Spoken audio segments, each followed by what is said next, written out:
Hoje eu e Lígia vamos estar falando sobre um assunto muito interessante para a maioria dos estudantes de medicina, que é transplante renal. E com essa aula a gente encerra o nosso ciclo de tutorias desse semestre. Bom, antes de falar dos transplantes em si, é importante que a gente entenda quais são as funções renais. Então, os rins, eles apresentam 5 funções principais. Eliminar as impurezas do sangue. Então, a gente sabe que os rins ele têm uma importante função no que diz respeito ao controle hidroeletrolítico, a homeostasia, né, hidroeletrolítica do nosso organismo. Então, ele elimina excretas nitrogenadas, elimina eletrólitos em excesso. Então, ele tem essa função primordial. Ele também regula a pressão arterial, também pelo mesmo motivo, também pelo equilíbrio hidroeletrolítico e também pela atuação da vasopressina, também da aldosterona. Ele também produz hormônios, tá? A eritropoetina é um exemplo, e ela também é importante porque ela estimula a produção de glóbulos vermelhos. Inclusive aqui está citado também como uma das funções do rim. E ele também participa na formação e na manutenção dos ossos. Pode passar. Bom, quais são os sintomas e os sinais de uma insuficiência renal? O que acontece? Acabei de falar das funções principais do rim. Quando essas funções ficam comprometidas, é necessário que haja uma intervenção. Quando os casos de insuficiência renal são leves, a intervenção é medicamentosa e dietética. Mas quando fica grave, geralmente é necessário que os pacientes se submetam a diálises crônicas e, em casos muito severos, o transplante renal. A grande questão é que a maioria das doenças que prejudicam os rins, né, elas são silenciosas. Então, os rins eles podem perder até 80% da sua capacidade funcional de maneira assintomática. Só que existem alguns sinais e sintomas que podem ser indicativos de insuficiência renal, portanto, merecem bastante atenção. Quando o paciente está urinando muito à noite, quando a pressão dele está sempre alta, quando ele tem fraqueza e anemia, e inchaço nos pés e no rosto, é que merece atenção. Então, o que é um transplante? O transplante ele nada mais é do que um procedimento cirúrgico, né, que consiste na retirada de um órgão sadio, né, de um indivíduo doador, e vai ser substituído no receptor pelo órgão deficiente, órgão ou tecido. O transplante ele pode ser de um coração, de um pulmão, de um rim, ou de tecidos como córnea, medula e ossos. Sendo assim, o transplante renal, ele consiste basicamente na mesma coisa. O rim sadio de um doador é retirado e ele é transplantado num receptor para manter as funções normais de um rim. Pode ser transplantado. O transplante ele é indicado para pessoas que têm um prejuízo irreversível que comprometa de uma maneira muito grave a função renal. Então, após a indicação do transplante, o paciente é submetido a uma série de exames que vai avaliar a sua condição clínica e eventuais possibilidades de haver uma internação para que haja, né, a efetividade dessas realizações dessas consultas pode ser necessário.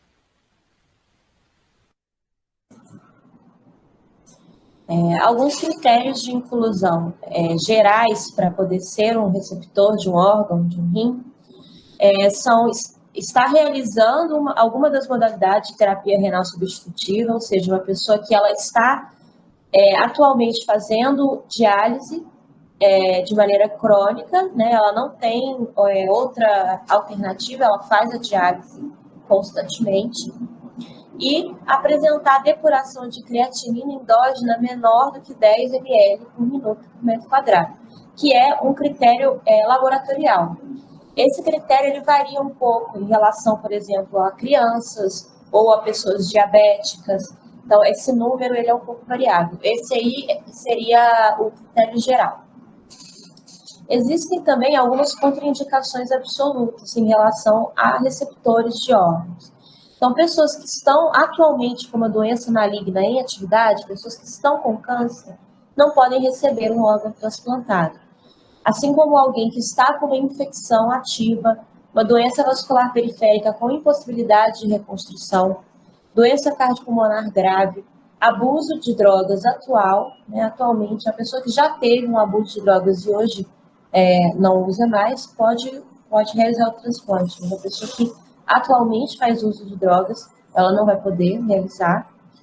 Além de dificuldades psicossociais que vão interferir no comprometimento da pessoa com a terapia medicamentosa pós-transplante, que é essencial para a durabilidade e para a manutenção do funcionamento daquele órgão. Outro critério que é colocado, né, que pode ser uma contraindicação, é a expectativa de vida da pessoa. Então, por exemplo, considera-se que uma pessoa, um órgão transplantado, ele dura, em média, o rim, principalmente, 10 a 15 anos. Então, considera-se que seria como um pouco de desperdício você transplantar esse órgão, você fazer essa doação para uma pessoa já muito idosa, que não vai viver tantos anos. Às vezes é mais confortável colocar essa pessoa numa terapia de diálise que deixe ela numa vida confortável, sem muito sofrimento, do que fazer um transplante, que é uma cirurgia muito altamente invasiva, e essa pessoa talvez não vá viver tanto tempo para aproveitar aquele órgão que poderia ser melhor aproveitado em outra pessoa. Essa é uma contraindicação relativa, ela pode ser discutida.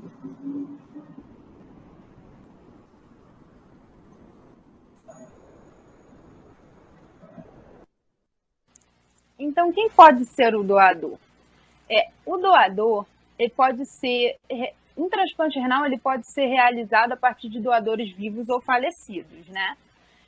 Um doador ele pode ser um parente, pode ser uma pessoa distante também, desde que mediante a autorização judicial. E para que um doador vivo possa fazer a doação, ele precisa estar num bom estado de saúde física e mental. Mental porque entendemos que o corpo, né, ele não é só a saúde física que importa, mas também a saúde mental. E, de certa forma, um transplante, a doação de um órgão, ele exige de uma demanda emocional muito grande. Também é necessário que esse indivíduo tenha compatibilidade sanguínea com o receptor, realize todos os exames preconizados para esse tipo de cirurgia, tenha passado pelo estudo imunológico e seja um doador voluntário. Isso é essencial, precisa ser espontâneo.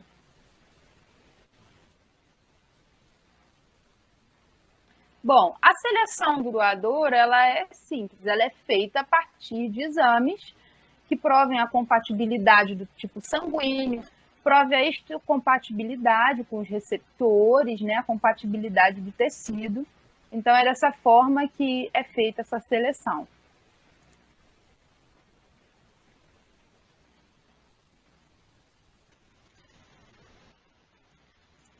Aqui tem uma lei, né? A lei que foi aprovada em 23 de março de 2001, que permite a doação de tecidos e de órgãos por parte de parentes de até 4º grau. E o que seria isso? Seria os primos que nós conhecemos como primos de 1º grau. Os pais, eles são os parentes de 1º grau. Os irmãos são parentes de 2º grau, assim como os avós. Os tios são parentes de 3º grau. E os primos que conhecemos como primos de 1º grau seria esse tipo de parente de 4º grau. E por que essa doação consanguínea, né, é feita até o 4º grau? Porque tem maior chance de ter histocompatibilidade, compatibilidade com os receptores, e também tem a possibilidade do tipo sanguíneo ser o mesmo. Mas também pode ser feito em qualquer outra pessoa, como cônjuges, mediante autorização judicial e, obviamente, mediante a realização dos exames que comprovem todas as compatibilidades.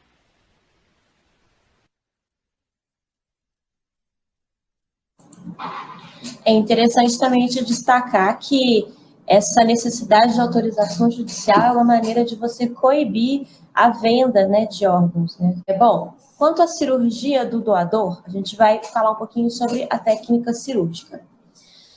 No doador vivo, a cirurgia ela é uma nefrectomia, que é a retirada do rim. Ela é iniciada com uma incisão oblíqua no flanco direito, ou seja, na região mais inferior do abdômen. Pode ser no flanco direito ou esquerdo, de forma que o rim seja acessado sem a gente invadir a cavidade peritoneal, que é onde fica mesmo os demais órgãos abdominais. Vocês vão lembrar que o rim ele fica na região retroperitoneal. Então, a ideia é que o acesso ao rim não viole a cavidade peritoneal, que pode trazer complicações cirúrgicas que não são interessantes nesse momento. A preferência é pelo rim esquerdo, porque, como a gente consegue ver aqui na figura, a veia renal ela é mais longa no rim esquerdo, então você tem uma maior facilidade para fazer as anastomoses pós-cirúrgicas se você tiver uma veia maior.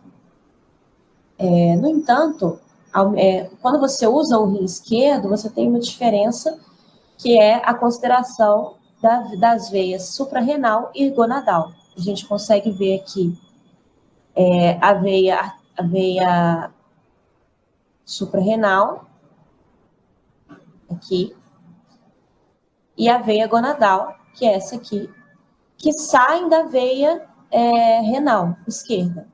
Então, essas veias precisam ser clampeadas, né, e cortadas para a gente conseguir manipular a veia renal esquerda. Se você usa o rim direito, você não precisa se preocupar com a veia suprarrenal e com a veia gonadal, porque elas são tributárias diretas da veia cava inferior, no lado direito. Tá vendo? A primeira estrutura a ser mobilizada na hora que vai retirar o rim do doador é o ureter. Ele vai ser ligado e seccionado o mais próximo possível da bexiga, de maneira que você tenha um ureter de um comprimento razoável para você poder manipular ele depois no receptor. E, por fim, realiza-se a ligadura da artéria renal e da veia renal. Para completar a excisão do rim do doador vivo, é necessário que o receptor já esteja totalmente preparado para receber aquele rim, para poder minimizar o máximo suficiente, o máximo possível, né, o tempo de isquemia daquele órgão. Então, você tira ele do doador e coloca ele no receptor o mais rápido possível. Para isso, você deixa para seccionar a artéria e a veia renal na hora que o seu receptor já está prontinho para receber aquele rim. No caso do doador falecido, o procedimento ele é bem diferente. Primeiro, aquela pessoa, né, aquele doador, ele não vai doar só um rim. Ele provavelmente vai doar outros órgãos para outras pessoas. Então, a captação dos órgãos ela é feita ao mesmo tempo. Então, assim, as incisões são diferentes, o procedimento ele é bem diferente. No geral, o doador ele é heparinizado, ou seja, é uma solução de heparina injetada naquela pessoa para poder prevenir a formação de trombos. Posteriormente, a aorta do doador ela é clampeada na altura do tronco celíaco. O tronco celíaco é um ramo da aorta abdominal. Uma solução de preservação resfriada é injetada retrogradamente na aorta, de maneira a conservar os órgãos abdominais. A veia cava ela é ligada o mais superiormente possível, e aí é realizada uma extração em bloco. O que isso significa? Enquanto no doador vivo é realizada uma nefrectomia, o rim ele é extraído já pronto para ser implantado no receptor, no doador cadáver, né, no doador falecido, os dois rins são retirados juntamente com a aorta e a veia cava. E ele é preparado já fora da cavidade abdominal do doador, para depois ser lavado, resfriado e guardado num recipiente específico para poder manter aquele órgão. O tempo máximo que um rim pode ficar resfriado, aguardando a implantação, é 48 horas.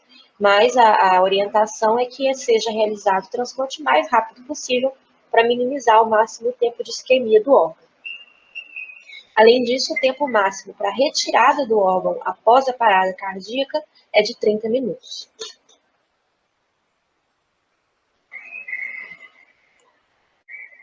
A cirurgia do receptor, ela também tem suas particularidades. Em primeiro lugar, é legal a gente destacar que, na maioria das vezes, o rim não funcionante, né, os rins não funcionantes, eles não são retirados do receptor. Muitas vezes eles são mantidos, porque, a não ser que eles estejam causando algum tipo de hipertensão ou alguma inflamação local. Ao contrário, eles são deixados lá e a pessoa fica com 3 rins, o transplantado e os rins não funcionantes. Para o implante do novo rim, é criado um espaço na parte acima e ao lado da bexiga, onde se torna mais fácil reconstruir as estruturas. O rim novo pode começar a funcionar imediatamente ou pode demorar um pouquinho e a pessoa necessitar de passar por diálise ainda durante um tempo, até semanas depois da cirurgia. Pode acontecer a rejeição do órgão. O corpo da pessoa reconhece aquele órgão como algo estranho, né, como um objeto estranho, e passa a rejeitá-lo. Isso acontece principalmente pelo reconhecimento do sistema imune do receptor dos antígenos próprios do rim transplantado. Por isso é tão importante a compatibilidade histológica e imunológica entre o receptor e o doador, além da compatibilidade de tipo sanguíneo. A rejeição, ela é o principal, né, foi e continua sendo o principal obstáculo para o sucesso do transplante. Então, a cirurgia do receptor, ela vai ser iniciada pela incisão de Gibson, que é essa incisão realizada logo abaixo do ligamento inguinal, preferencialmente na fossa ilíaca direita, porque essa região, né, ela tem, em geral, uma mais fácil dissecção e permite uma melhor exposição das estruturas vasculares.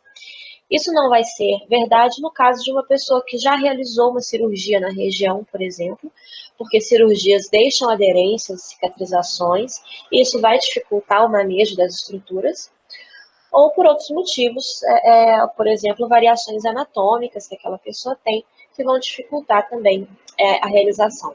E aí, isso vai ser realizado na fossa ilíaca esquerda.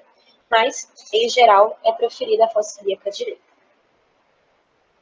As principais anastomoses que são realizadas na cirurgia de implantação do rim são entre a artéria renal, a veia renal e o ureter. A artéria renal ela é geralmente anastomosada terminolateralmente na artéria ilíaca externa. A artéria ilíaca externa, que é essa aqui, ela é um ramo da artéria ilíaca comum, que por sua vez é um ramo terminal da aorta abdominal. Então, a gente tem aqui a aorta abdominal, a artéria ilíaca comum, a artéria ilíaca externa e a anastomose da artéria renal. Por que terminolateral? Porque ela vem da região terminal, né, tipo assim, da pontinha da artéria renal, na lateral da artéria ilíaca externa. Ou essa anastomose também pode ser feita terminalmente na artéria ilíaca interna, que é esse ramo daqui, da artéria ilíaca comum. Em seguida, a veia renal é anastomosada terminolateralmente na veia ilíaca externa, que está aqui atrás.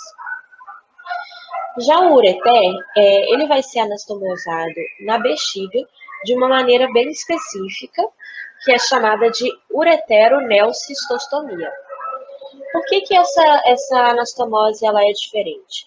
A bexiga, ela tem o músculo detrusor da bexiga, que é um músculo muito forte, que faz a contração do órgão para permitir a saída da urina. Se fosse realizada uma anastomose simples, né, do final do ureter com a entrada na bexiga, a própria contração do músculo poderia acabar fechando ou obstruindo essa passagem. E aí poderia causar inúmeras complicações pós-cirúrgicas. Então, para que isso não ocorra, é realizado essa anastomose específica, em que o ureter ele recebe uma incisão lateral e ele é costurado, né, suturado na região interna da bexiga, já dentro da mucosa, de maneira que uma parte do ureter fique dentro da bexiga. e isso dá uma abertura maior e permite uma melhor recuperação pós-cirúrgica. Eu vou passar para vocês um vídeo que é bem legal, mostrando o momento em que o rim ele começa a receber suprimento sanguíneo depois de ser transplantado.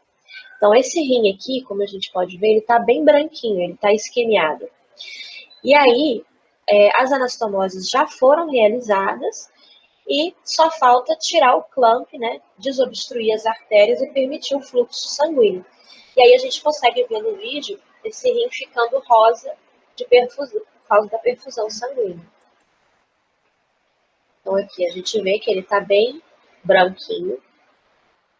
Os cirurgiões vão começar a soltar as ligaduras da artéria renal e da veia renal para permitir o fluxo sanguíneo para o órgão novo transplantado.